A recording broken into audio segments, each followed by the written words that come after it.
எப்போ பார்த்தாலும் சோறு சோறு தானா உங்களுக்கு இருப்பது வயிறா வண்ணாஞ்சாலா அப்படின்னு ஒரு கமெண்ட் வந்திருக்கு.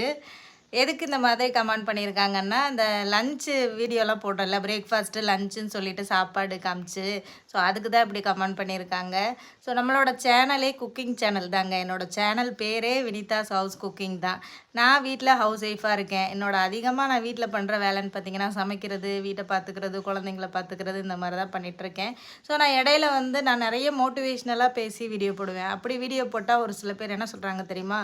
மோட்டிவேஷ்னலாக பேசுகிறதுக்கு உனக்கு என்ன தகுதி இருக்குது அப்படின்னு சொல்லிட்டு நிறைய கமெண்டுங்க. அதோடய நான் சில நாட்களாக அதை பேசுகிறதே குறைச்சிக்கிட்டேன். எதுக்காக? இந்த காலத்தில் நல்லதுக்கே காலம் இல்லை, நம்ம வேலையை பார்த்துட்டு போயிடலாம் அப்படின்னு சொல்லிட்டு. மோட்டிவேஷ்னலாக பேசுகிறதுக்கு என்ன தகுதி வேணும்னு தெரியல, அந்த தகுதி எங்கே விற்கிதுன்னு எனக்கு தெரியல.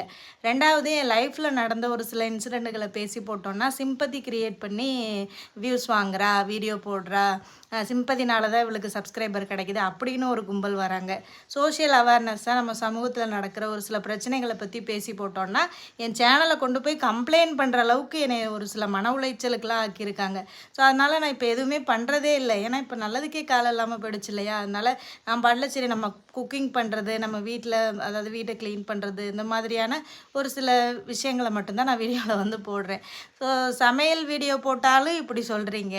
ஸோ நீங்கள்லாம் என்னங்க சாப்பிடாமே அங்கே உயிர் வாழ்கிறீங்க எப்படின்னு சொல்லுங்கள், நாங்களும் அதை பார்த்து தெரிஞ்சுக்கிறோம். டெய்லியும் 3 வேளை எல்லாருமே சாப்பிட தான் செய்கிறோம். அதைத்தான் நான் வீடியோவாக எடுத்து போடுறேன். எனக்கு தெரிஞ்ச குக்கிங் டிப்ஸை தான் எடுத்து போடுறேன். உங்களுக்கு பிடிச்சா பாருங்கள், பிடிக்கலன்னா ஸ்கிப் பண்ணிட்டு போங்க. இப்படி நீங்கள் கமெண்ட் பண்ணுறதுனால உங்களுக்கு என்ன கிடைக்குதுன்னு எனக்கு தெரியல. இந்த மாதிரி நிறைய கமெண்ட்ஸுகளை பார்த்து பார்த்து நான் ரொம்ப ஸ்ட்ராங் ஆகிட்டேன். இனிமேல் நீங்கள் என்ன தான் என்னை மனசு கஷ்டப்படுத்துகிற மாதிரியோ, இல்லை என்னை டார்கெட் பண்ணி இப்படியெல்லாம் பேசுனா இவளை ஹர்ட் பண்ணலாம், அதில் நமக்கு சந்தோஷம் கிடைக்கும் அப்படின்னு நீங்கள் நினச்சி கமெண்ட் பண்ணுறனாலேயே என்னை நீங்கள் டவுன் பண்ணவே முடியாது. நான் நிறைய கமெண்ட்ஸுகள்னாலையும் நிறைய இந்த மாதிரி நடந்த விஷயங்கள்னாலேயும் நான் ரொம்ப ஸ்ட்ராங் ஆகிட்டேன். ஸோ இந்த மாதிரி பேட் கமெண்ட்ஸ் வந்துச்சுன்னா நான் கண்டிப்பாக இப்படி ரிப்ளை கொடுப்பேன்.